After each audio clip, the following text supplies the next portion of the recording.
Court में ललित का वकील अपराजिता के कैरेक्टर पे उंगली उठा रहा होता है कि ये कैरेक्टरलेस औरत है और जिसका इसके बॉस के साथ चक्कर है। उतने में ललित उठता है और कहता है बस बहुत हो गया, आप मेरी बीबी जी के बारे में कैसे बात कर सकते हैं। और वो अपने वकील का कोट पकड़ता है। यहाँ पे जज साहब बोलते हैं आप छोड़िए, आप अपने ही वकील का कोट पकड़ रहे हैं।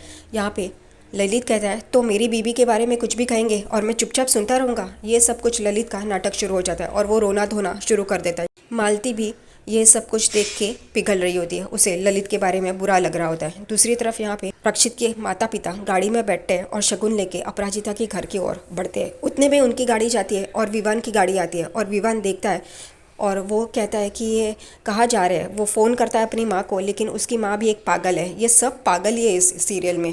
वो कहती है कि हम लोग एक ज़रूरी काम से जा रहे हैं, बाद में बात करते हैं। वो कह रहा होता है कि मुझे ज़रूरी बात करनी है, लेकिन ये लोग सुनते नहीं है, फ़ोन काट देते हैं। दूसरी तरफ विवान घर पे आता है और मोहित से कहता है कि भैया कहाँ है। तभी मोहित कहता है रक्षित तो ऑफिस में है। यहाँ पे विवान कहता है कि तो मुझे ऑफिस जाना होगा। यहाँ पे मोहित उसे रोकता है और कहता है क्या हुआ। तभी विवान कहता है ये अपराजिता जी की तो शादी हो चुकी है, आज उसका डिवोर्स का केस है और भैया के लिए ये बहुत ही शौक होगा। भैया को ये पता ही नहीं होगा, उन्हें बताना होगा। मोहित और विवान एक दूसरे के पास देखते हैं और चौंक जाते हैं। दूसरी तरफ यहाँ पे ललित का वकील अपराजिता पे जो इल्ज़ाम लगा रहा होता है, तभी अपराजिता की वकील बोलती है रक्षित भारद्वाज और मेरी क्लाइंट अपराजिता ये दोनों सिर्फ अच्छे दोस्त थे और ये ललित के वकील ये गलत कह रहे हैं, उनके कैरेक्टर पे उंगलियां उठा रहे हैं। तभी ललित के वकील कहते हैं मैं यूं ही तो नहीं बोल रहा हूँ ना, दोस्त है तो ये कुछ ज़्यादा ही लगता है, दोस्ती से ऊपर लगता है। दूसरी तरफ यहाँ पे ईरा अपने स्टाफ को कॉल करके बोलती है कि अपराजिता कहाँ है। वो कहती है आज तो वो छुट्टी पे है, उसे पूरा दिन का ऑफ मिला है। यहाँ पे ईरा कहती है क्यों, किसने दिया। वो कहती है लड़की कि रक्षित सर ने दिया है।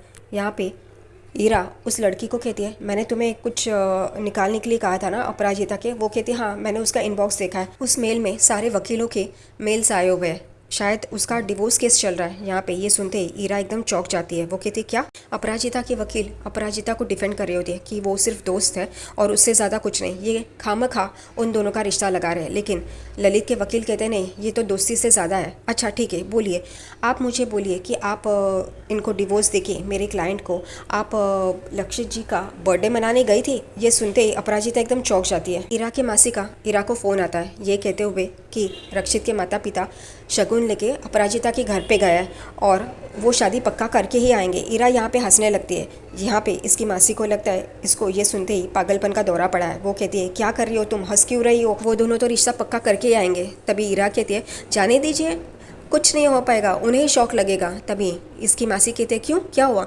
ईरा कहती है वो पहले ही शादीशुदा है और आज उसका डिवोर्स का हियरिंग है।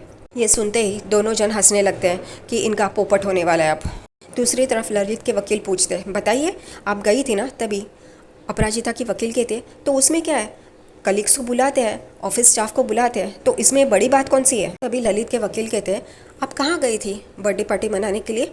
वो कहती है ऑफिस में। तभी ललित के वकील कहते हैं ऑफिस में बर्थडे पार्टी। वो कहती है हाँ उनकी पार्टी घर पे थी, लेकिन मुझे पता था कि रक्षित सर ऑफिस में होंगे, इस वजह से मैं ऑफिस में गई थी। यहाँ पे ललित के वकील शुरू हो जाते हैं देखा ये दोनों ही ऑफिस में थे या कोई स्टाफ भी था। वो कहती है नहीं हम दोनों ही थे। इस बात से ललित के वकील बहुत ही हंगामा करते हैं कि इन दोनों का कुछ चक्कर चल रहा है, इस वजह से ये दोनों ही थे, वरना स्टाफ नहीं रहता और कहाँ गए भी नहीं। ये लोग सिर्फ एक दूसरे के साथ ही मना रहे थे और सब लोग हैरान हो जाते हैं ये सुन के। यहाँ पे दूसरी तरफ रक्षित ऑफिस में यहाँ से वहाँ कर रहा होता है और कहता है इतना टाइम लग रहा है। अब टाइम तो लगेगा ना, इसको क्या पड़ी है और ये भी एक पागल है। सोचता है कि अपराजिता नर्वस तो नहीं हो गई होगी, मैं उसे कॉल करता हूँ। और ये पागल उसे कॉल करता है और उसका कॉल भी अपराजिता भी एक दूसरी महान पागल है जो अपना फ़ोन साइलेंट पे नहीं रखती। यहाँ पे रक्षित उसे फ़ोन करता है तो उसका फ़ोन बजता है। जज साहब कहते हैं किसका फ़ोन बज रहा है, ये कोर्ट है। यहाँ पे अपराजिता कहती है सॉरी मेरा फ़ोन बज रहा है, मैं ऑफ़ करती हूँ। वो देखती है। तभी उतने में ललित का वकील वो फ़ोन पे किसका नंबर है वो देखता है तो उसमें रक्षित सर लिखा होता है। यहाँ पे अपराजिता देख लेती है कि ललित के वकील ने वो देखा है। रक्षित कहता है मेरा फ़ोन काट दिया। अब पागल है क्या ये बंदा भी सच्ची।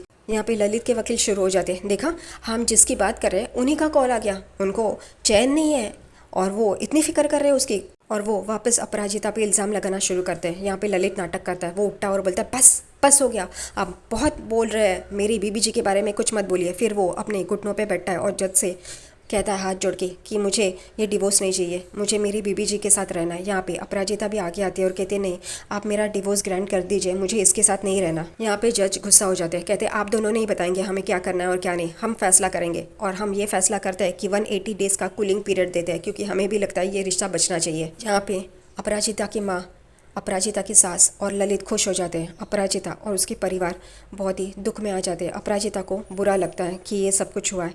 फिर बाहर अपराजिता की वकील अपराजिता को पूछती है कि आपने ये मुझे बताया क्यों नहीं, आपके और रक्षित भारद्वाज के बारे में। मैं प्रिपेयर होके आती ना, ऐसा नहीं होता। लेकिन अपराजिता चुप होती है।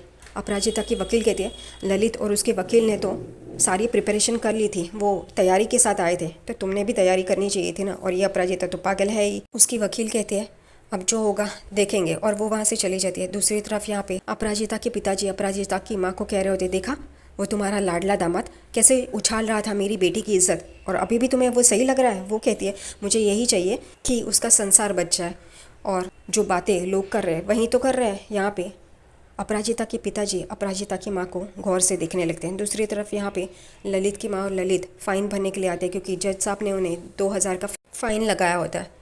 यहाँ पे ललित फ़ाइन भर रहा होता है, तभी भी नाटक शुरू कर देता है कि मैं अपनी बीबी जी के लिए कुछ भी कर सकता हूँ, ये वो। तो वहाँ बैठा हुआ आदमी कहता है ए तेरा नाटक बंद कर, बस हो गया, बहुत हो गया। उसे भी समझ में आता है कि ये नाटक कर रहा है। वो फ़ाइन भरता है, साइन करता है और देखता है तो अपराजिता उतर रही होती है अकेली। वो अपराजिता के पास आता है और कहता है बीबी जी, दुनिया चाहे कुछ भी कहे, लेकिन मैं तुम पे भरोसा करता हूँ, मैं हूँ ना, मैं तुम्हें कुछ भी होने नहीं दूंगा। और यहाँ पे अपराजिता गुस्से से उसे देख रही होती है। वो उसे पकड़ने जाता है, लेकिन अपराजिता साइड में हो जाती है। उतने में अपराजिता के माता पिता और भाई भी वहाँ पे आ जाते हैं। यहाँ पे ललित कह रहा होता है कि दुनिया चाहे जो भी कहे, मुझे तुम पे भरोसा है। यहाँ पे उसकी माँ शुरू हो जाती है ललित की कि क्या कुछ भी तू उसका साइड लेगा, तू क्यों दुनिया को जवाब देगा, ये तो चरित्रहीन है, इसका तो अफेयर चल रहा है। ये सुनते ही उसके माता पिता और भाई भी उसके पास आके खड़े हो जाते हैं अपराजिता के।